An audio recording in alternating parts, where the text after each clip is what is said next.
اسیران آزادی ہیں، جن میں موسٹ آف یاسین ملک صاحب ہیں،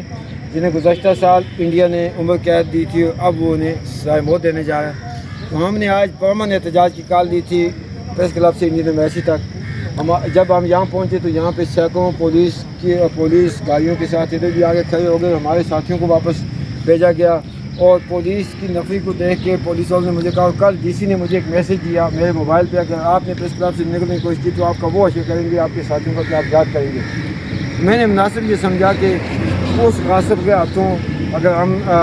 قید و بند کی صورت میں برداشت کریں تو لازم نہیں ہے کہ میں اس غاصب کے ہاتھوں اس غاصب کی جیل میں اپنے ساتھیوں کو بھیج دوں۔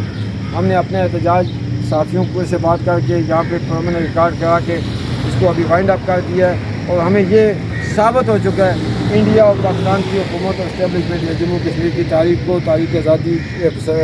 کو اور اس کے ساتھ ساتھ آزادی پسندوں کی آواز کو کچلنے میں ایک ساتھ اور ایک جیسے